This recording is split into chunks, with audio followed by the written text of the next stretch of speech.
TV Boy, part real, part fiction about the journey into television by author Harry Shrubshall. Part 1. Harry was one of a kind. Born into a world where telecommunication and entertainment would change the lives of billions forever. It all began with the hum of valves echoing from a thing called a baby nurse, which had a tiny black and white monitor screen. The static flickered, casting faint tiny shadows on the hospital room wall. No one could have predicted that the first cry of the newborn boy would blend seamlessly into the hum of a tiny electric monitor. The doctors were baffled. The nurses speechless. For as long as anyone could remember, there had never been a child like him born not into the world of flesh and blood, but into a glowing screen that would later develop into visual entertainment inside the lounge rooms of nearly every home in Australia. He was to be one of us, then and become a certified TV boy. He was to be one of us, then and become a certified TV boy. TV Boy Part 2. Harry's world was filled with a low hum of static, the soft crackle of invisible electricity coursing through his home like a second language he'd learned before words. He sat in his high chair, his tiny hands gripping the wooden tray as he stared at the glowing screen in front of him. His mother called it a television, but to Harry, it was more than that. It was a portal, a flickering window that made the living room come alive in ways he couldn't yet understand. Today, the portal wasn't showing people or places, it was something else. It was showing a strange black and white pattern, a bullseye-like shape with concentric circles, grids, and lines. The TV test pattern hypnotized Harry. The shapes seemed to float, suspended in the buzzing air between him and the screen.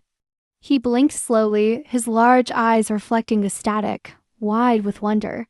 The world beyond the screen didn't hold much interest to him. Sure, his mother's voice was there, along with the clatter of dishes and the sound of wind outside the window. But this signal was magical. His pudgy fingers reached out toward the TV, as if he could touch the shapes that moved in perfect, mechanical rhythm. The test pattern was a sort of lullaby, a quiet hum of order in a world that felt too big, too loud. Harry didn't know what it was for. He didn't know that the test pattern was a tool to help. Technicians aligned the picture, but to him, it was a sign that his glowing companion was always there, pulsing with life, even when it wasn't showing stories or faces. In his small mind, Harry began to imagine the shapes as something more, a secret language just for him, a code he would one day learn to understand. Even as a baby, he knew that the television wasn't just a piece of furniture, it was his. His world, his reality, his window into everything. TV Boy Part 3. Harry had always been surrounded by a haze of cigarette smoke, the drone of relatives chatting, and the clink of dishes in the background. His world, a constant blur of noise and activity, felt too small, too mundane for his imagination. So he began retreating into the flickering screen in the corner of the living room, where a different kind of life played out in front of him. The Texas Rangers galloped across the open plains, their hats tipped low as they chased bandits under the wide, endless sky. Flash Gordon soared through space, battling alien invaders with lasers and courage. Harry found himself slipping more and more into these stories, the familiar faces of his family fading into the background, their words becoming unintelligible murmurs as he lost himself in the vibrant adventures on the screen. The more he watched, the less real his own world felt. He began to blur the lines between himself and the heroes he admired. Was he still Harry, sitting on the worn-out couch with his feet barely touching the floor? Or was he a gunslinger, fighting for justice in the Wild West? Or maybe he was a space explorer, saving the universe from perilous threats. The TV crackled and hummed, pulling him deeper into its grasp, and the room around him seemed to fade away. The thick cigarette smoke curled like tendrils around his thoughts, and the chatter of his relatives became distant, hollow sounds. Harry wasn't just watching anymore, he was living in these stories, slowly losing himself to a world where everything was larger, brighter, and more exciting than his own. TV Boy Part 4. Harry's fascination with the heroes he saw on TV began to seep into his everyday life, sparking his vivid imagination. Inspired by the likes of Flash Gordon, Harry decided to transform an old prom into his very own makeshift spaceship. He scavenged whatever materials he could find around the house, cardboard boxes, aluminum foil, and old sheets to fashion rocket boosters and a control panel on the prom's handle.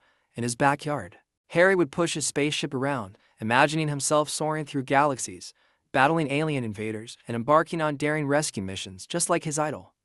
The quiet suburban yard became his own universe, and Harry its fearless space captain. But Harry's dreams of adventure weren't limited to outer space.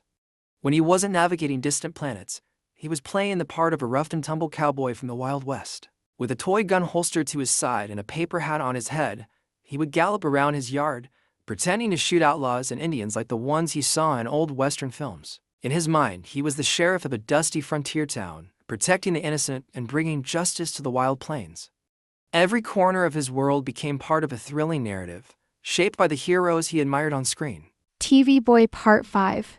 Harry's imagination had always been a vivid sanctuary, but as he spent more time glued to the TV, the line between reality and fantasy began to blur. The vibrant worlds on screen, especially the thrilling, lawless westerns, offered an escape from his dull, lonely childhood at home. The flickering images of cowboys, gunfights, and vast open plains became his world. He would often sit for hours, losing himself in the adventures of Wyatt Earp, the fearless lawman played by Hugh O'Brian. In his daydreams, Harry wasn't just watching the show. He was part of it, riding alongside Earp, saving towns from outlaws, and living a life of adventure far from the quiet, uneventful reality of his own life. As his 7th birthday approached, Harry's yearning to truly enter the TV world grew, and when the chance came to appear on the Happy Ham Interact show and meet his hero, he couldn't contain his excitement. On the day of his birthday, Harry dressed in his best cowboy suit, complete with a shiny badge and a toy gun strapped to his waist, ready to meet Wyatt Earp in the flesh. He was supposed to appear on the show, live on air, celebrating with the other children, but fate had other plans. Traffic and a series of small delays meant Harry arrived at the studio just after the live segment had ended. His heart sank when he realized he had missed his moment of glory, his chance to share the screen with his TV hero. However, his disappointment quickly turned to awe when he was led backstage and introduced to Hugh O'Brian himself. Despite the missed celebration, meeting the man behind Wyatt Earp was more than Harry could have ever dreamed. The encounter left a lasting impression on him, fueling his desire to escape further into the world of television, where adventure and excitement never ended. TV Boy Part 6. Harry had always been drawn to the flickering lights of the TV in the living room, but his curiosity reached new heights one evening in the 1960s when Journey to the Center of the Earth was playing. The soft murmur of the film's dialogue, muffled through the walls of his bedroom, stirred something irresistible inside him. Sneaking out of bed, he tiptoed to the door, carefully easing it open just a crack. His wide eyes caught glimpses of the fantastical scenes unfolding on the screen, and he was mesmerized. For a brief moment, the world of lava rivers and prehistoric creatures drew him in, and he was transported far from his small, dimly lit room. But before he could take in another scene, the sharp crack of a slipper across his blankets jolted him back to reality. His father had caught him. It was a painful lesson, both physically and emotionally. In the strict household of the 1960s, children like Harry were to be seen but not heard, and certainly not a part of the adult's sacred TV time. The sting of his punishment was sharp, but what lingered longer was the realization that his fascination with television, this magical box that seemed to hold entire worlds, came with consequences. The slap through the blankets wasn't just a reprimand for disobedience, it was his first taste of the addictive pull of TV, a pull that could get him into trouble. Even at such a young age, Harry understood that something inside him had changed. TV had become not just a source of wonder, but something that could also cause him pain. TV Boy Part 7. Harry first discovered his mentor in an unlikely place on a TV show. While watching The Rifleman, he became captivated by the father-son relationship between Lucas McCain and his boy, Mark. Chuck Connors, who played Lucas, exuded a strong yet caring presence that reminded Harry of the type of fatherly bond he longed for. Mark McCain, played by Johnny Crawford, was the son, who was always learning from his father. Whether about survival or morality in the rough and tumble world of the Wild West, the dynamic between them spoke to Harry deeply, especially when he compared it to his own relationship with his father, Harold. Though Harold loved him, their bond lacked the same closeness and shared adventures. Harry found himself yearning for the kind of connection Mark had with his father, built on stories, trust, and shared time. Harry admired the rifleman so much that he tried to bridge the gap with his own father by sharing little tidbits about the show.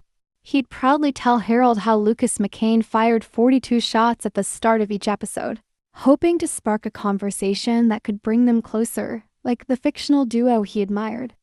But the connection never seemed to take. Harold listened, nodded, and gave an encouraging smile, but the deeper exchange that Harry saw always seemed just out of reach. Instead, the rifleman became a place of solace for Harry, a world where he could imagine himself as Mark McCain, learning life's lessons from a father figure who never let him down. Chuck Connors, through the screen, became Harry's first mentor, shaping his ideals of fatherhood and strength. TV Boy Part 8. In the dimly lit classroom of Brunswick East Primary School, Harry sat cross-legged on the floor with the rest of his classmates, eyes glued to the black and white television set perched on a rolling cart. The grainy image flickered, showing the ghostly figure of an astronaut descending down a ladder onto the surface of the moon. His teacher had explained the significance of this day, July 20th, 1969, the first time humans were setting foot on another world. As Neil Armstrong's voice crackled through the TV, "That's one small step for man, one giant leap for mankind." Harry felt a shiver run down his spine. He could hardly believe that what he was watching was happening at that very moment, far beyond the bounds of Earth, yet being transmitted directly to him, right there in his classroom. It was in that awe-filled moment that Harry realized TV wasn't just for stories, cartoons and shows. It was a window to the world, capturing real events in real time from any corner of the globe, or even beyond it. For the first time, he understood that television could connect people not only to the world around them, but to extraordinary moments in history. As they happened, the moon landing wasn't just a distant, faraway event. It was something he was a part of, along with millions of others watching the same broadcast. That day, the magic of TV transformed for Harry, from something passive and entertaining to a powerful tool that brought the vastness of the world. The universe was now within an arm's reach. TV Boy Part 9. As a young child, Harry was enthralled by the rugged allure of the American West, finding comfort in the dusty plains and gunslinging heroes of shows like Cheyenne, Daniel Boone, Gunsmoke, and the Wild Wild West.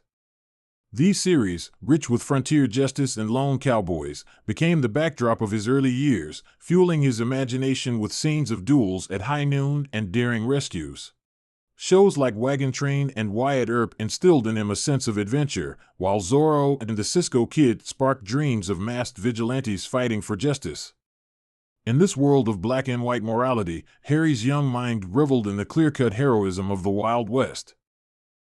As the 1960s unfolded, a new wave of television programming captured Harry's attention and took his imagination into uncharted territory. Shows like Mission Impossible and The Man from UNCLE introduced him to the thrilling world of espionage and international intrigue, while Doctor Who opened up the endless possibilities of time travel and alien worlds. He found a lighter side to life with the many loves of Dobie Gillis and the wholesome lessons from Father Knows Best. This transition from westerns to more diverse genres expanded Harry's view of the world, showing him that television could offer much more than the open frontier. It could transport him to the furthest reaches of space, into covert operations, or into the heart of suburban family life. TV Boy Part 10. Harry's fascination with Mr. Spock from Star Trek began the moment he saw the Vulcan's calm, logical demeanor on screen. In a world that often felt chaotic and unpredictable, Spock's unwavering rationality provided Harry with a reassuring framework. Logic, as Spock taught him, was the lens through which everything made sense, and Harry found comfort in believing that every problem had a solution, every question an answer. For Harry, who often felt overwhelmed by the hustle and noise of his multicultural school, Spock's stoic wisdom and balanced perspective were like a lifeline, helping him understand his classmates' differences in a more objective, accepting way. Imitating Spock gave Harry the confidence he needed to navigate the complexities of his school life. He persuaded his mother to cut his hair into Spock's neat, angular style and carefully brushed his eyebrows upwards each morning to perfect the look. At recess, when bullies started closing in, he'd close his eyes, imagine himself channeling Spock's strength, and mime a Spock neck pinch to ward them off. Harry's quiet but intense devotion to Spock didn't go unnoticed. Soon his classmates began to see him as a bit of a mystery, his calm exterior and unusual mannerisms making him seem otherworldly. Spock's teachings had armed Harry with an internal compass, allowing him to move through his days with the calm, logical detachment he'd learned to cherish. TV Boy Part 11. Harry in adolescence had become a fully fledged TV boy. Harry found his escape from the pressures of schoolwork and family turbulence in the joyful immersion of cartoons and comedy TV. Each afternoon, he would sink into the warm familiarity of shows like The Bugs Bunny Show, Crusader Rabbit, Prince Planet, The Jetsons, Scooby-Doo, and The Flintstones. These animated worlds, brimming with mischievous heroes, futuristic landscapes, and timeless slapstick humor, whisked him far from his daily worries. For a time, Harry could shed the weight of homework and expectations, diving instead into a realm where impossible feats and lighthearted adventures unfolded with effortless ease, giving him a sense of peace and rejuvenation. Beyond his private solace, TV created cherished moments with his family. They would gather with him in laughter while watching Gilligan's Island, Get Smart, Hogan's Heroes, F Troop, and The Lucy Show. United by shared amusement, they found themselves in fits of laughter over Gilligan's clumsy mishaps or Lucy's zany antics. These shows became a shared refuge from life's demands, nurturing warm, happy interactions that made the whole family feel connected and carefree. For Harry, these moments of laughter were more than just entertainment. They were bonding experiences that brought light and laughter to his home, fortifying him with a renewed spirit for whatever life threw his way. TV Boy Part 12. For Harry, each episode of Lost in Space felt like a journey, both familiar and distant. An adventure that mirrored his own family's recent move from the bustling suburb of Brunswick to the sprawling open fields of Bunyip in country Victoria. Just as the Robinson family faced unknown planets and strange cosmic phenomena, Harry's family faced new and alien challenges in their own way. The lush, mysterious landscapes the Robinsons explored reminded him of the endless paddocks and dense green hills that now surrounded him. Their encounters with bizarre creatures felt like his family's first encounters with temperamental dairy cows, rowdy pigs, and curious chickens. The challenges weren't interstellar, but to a boy who saw the world through a television screen, they were close enough. Every time the Robinsons faced a new crisis, Harry saw shades of his family's own resilience as they worked together to tackle the unfamiliar demands of farm life. The Robinsons' strength came from sticking together amid the unpredictable chaos of space, and Harry's family found the same bond as they navigated endless chores, from milking cows at dawn to planting crops that would hopefully yield food in the coming months. As Harry watched the Robinsons' triumphs and struggles, he imagined his parents, like Maureen and John Robinson, guiding the family with unshakable resolve, each sibling chipping in as the Robinson kids did. Through Lost in Space, Harry didn't just escape. He found a sense of belonging in a strange new world, one that helped him believe in the adventure of his own family's journey. TV Boy 13. Harry's world of open fields, fresh air, and early morning routines on the farm in Bunyip shattered when a cruel twist of fate struck. Their prized cows and pigs, once the pride of the family, contracted a devastating disease that spread quickly, leaving them no choice but to put down their livestock and abandon the life they had worked so hard to build. With the farm's future destroyed, they were forced to move back to Melbourne, where his father returned to his old job as a guard with Vic Rail. It was a difficult time, not only for the sudden change of scenery, but also for the loss of dreams they had all cherished. Harry missed the sense of adventure, freedom, and health that country life had given him, and the family's disappointment seemed to linger in the small rooms of their new suburban home. During those dark days, hey, it's Saturday became Harry's lifeline. Each week, The show's zany antics provided a much-needed escape from the harsh reality of their new life. The lightheartedness of the host, the quirky puppet ostrich, and the outrageous sketches offered Harry the kind of distraction only TV could give. The family gathered around the screen together, finding laughter in Daryl Summers' jokes and Aussie Ostrich's antics, letting the comedy lift their spirits as they tried to adjust to the stark contrast of suburban Melbourne.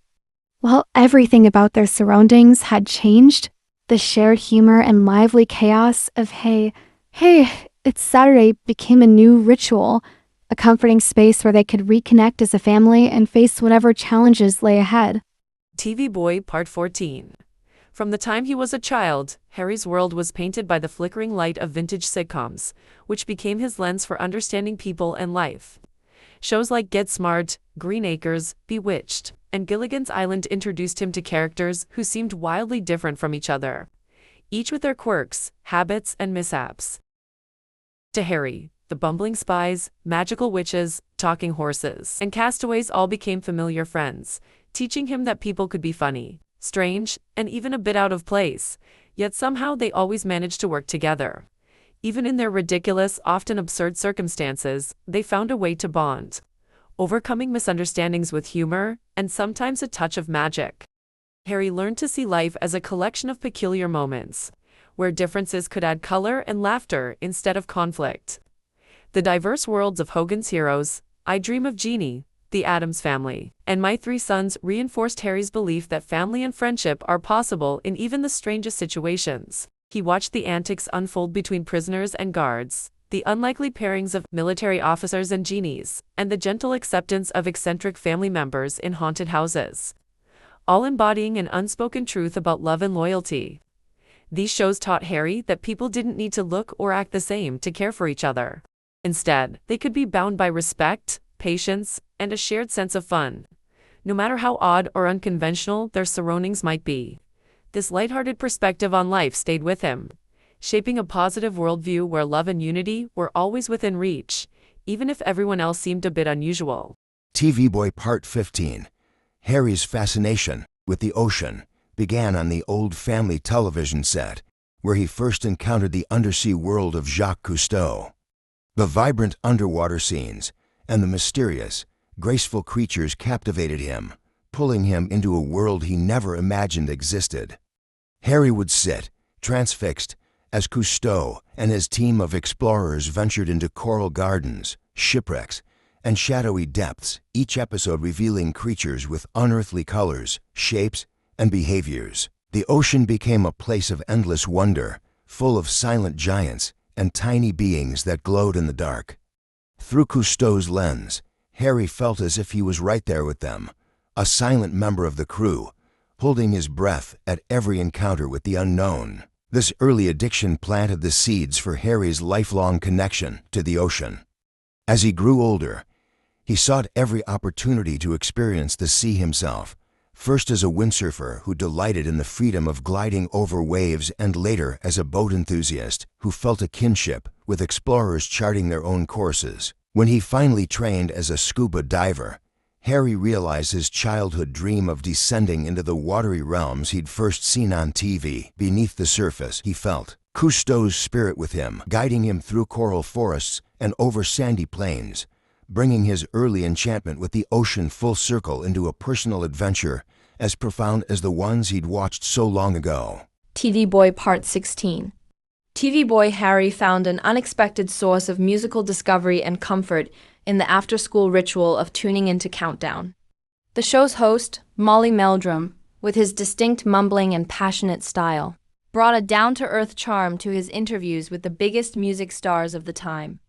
Through these candid chats, Harry was exposed to the personalities and stories behind the music, which deepened his appreciation for it. Each week, the show would play the top hits, giving Harry a taste of a wide range of musical styles and allowing him to lose himself in the raw energy and creativity that each act brought to the stage. After the rigorous demands of high school, the vibrant world of Countdown offered Harry a sweet escape.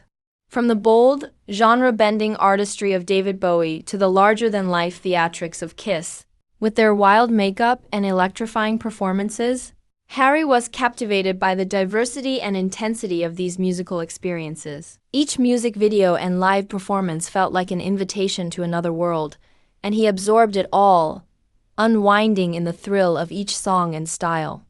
In these moments, the pressures of exams and expectations melted away, leaving him fully immersed in the sounds and sights that opened up new possibilities and gave him a sense of freedom through music.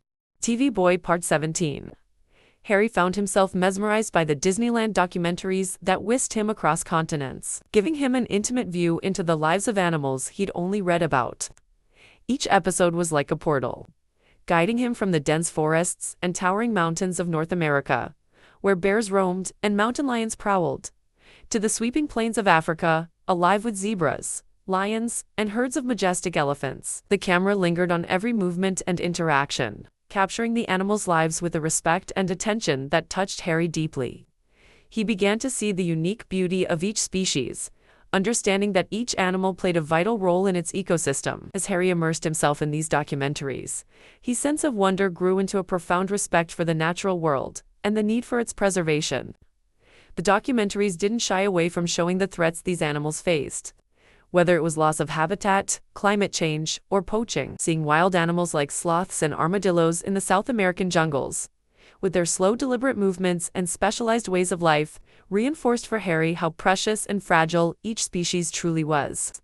He felt inspired to protect these animals, even from his living room, learning that conservation wasn't just about saving individual creatures, but about preserving the balance and richness of the entire animal kingdom. Through each episode, Harry gained not only an appreciation for wildlife, but also a quiet resolve to one day help in their preservation. TV Boy Part 18. Every Saturday afternoon, Harry and his dad would gather around the television, eagerly awaiting the start of Channel 7's World of Sport. It was more than just a show. It was a weekly ritual where laughter and admiration connected father and son. Lou Richards, the quick-witted commentator, had them both in stitches as he bantered with Jack Captain Blood Dyer, a living legend whose stories about his rough and tough days in AFL always had them hanging on every word. Together, they shared laughs over the spirited debates, the playful rivalries, and the unique personalities of these sports icons, making it feel as though the living room was filled with a whole cast of characters each weekend. This was Harry's early education in both football and humor, where he learned how the love of the game could forge a bond unlike any other. As they watched Ron Cassie take on yet another woodchopping event, Harry marveled at the man's strength and determination, and he felt his dad's admiration for hard work and resilience in every cheer. Then, as the show transitioned into AFL commentary, the father-son duo leaned in, listening intently to players dissect their recent games. By the time World of Sport ended, the anticipation for the Carlton game had reached its peak, and both Harry's junior and senior were ready to cheer their beloved Blues to victory. Win, lose, or draw, the team united them in the simple joy of watching. The game together solidified a bond that went beyond words. In these quiet, joyful hours, Harry discovered that while TV might have been his window to the world, it was also the bridge to his dad's heart. TV Boy Part 19. Harry's father was an avid gardener, meticulously tending to rows of vegetables that thrived under his care. Yet, despite his passion for cultivating produce, he kept Harry at arm's length, preferring to work in solitude among the raised beds and compost piles. Harry, eager to join him, would linger at the garden's edge, hoping for an invitation to dig into the soil or plant a seed. But his father seemed to guard the garden as his own private sanctuary, leaving Harry with only glimpses of the work and wonder that went into each vibrant crop.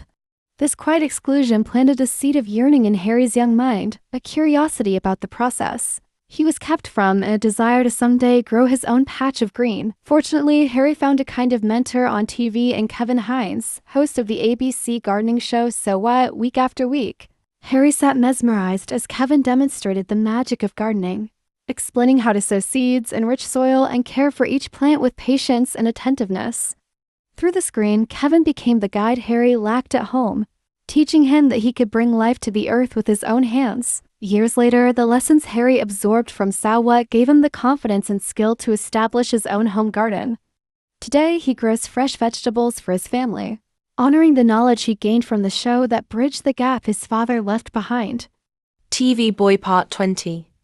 Harry grew up with the warmth of a television glow that felt almost like a fireside, shaping his sense of the world with tales of kindness, love, and respect. As a child, his heroes weren't in distant realms or fantasy lands, but in TV shows that taught him the beauty of ordinary life, how families could clash and bicker yet still come together, share laughter, and overcome misunderstandings. He was deeply influenced by stories that celebrated flaws, differences, and forgiveness, with characters who made mistakes but learned from them, showing that life's complexities could be met with a strong heart and open mind. From family sitcoms to heartfelt dramas, Harry absorbed these simple but profound values, building a core belief in shared humanity and the strength found in bridging divides. But as he grew older, Harry saw a troubling shift in the content he once found comforting. Where once there were universal truths, now he found divisive, often empty narratives playing out in a sea of hyper-commercialized media and internet commentary. Documentaries and podcasts, instead of exploring real, fact-based topics, now leaned into sensationalism, frequently sacrificing truth for the thrill of engagement. TV and internet platforms became tools of polarization, magnifying existing divides and luring viewers into belief bubbles that were more about reinforcing biases than broadening understanding. Content seemed less about creativity and joy and more about manipulation, as algorithms fed him only what would increase ad revenue, locking him into a repetitive loop of content that felt hollow and artificial. Harry fears this trend points to a future where big tech and emerging artificial intelligence will gain a subtle but potent influence over human behavior, controlling people's worldview in ways that are nearly invisible but profoundly limiting. As the internet and television seem poised to merge into an all-powerful platform for AGI, he sees the risk of an artificially curated existence, a world not unlike his old TV shows, but one in which people are not characters, making their own choices but controlled entities in a global narrative. Yet, amid this dark possibility, Harry remains hopeful.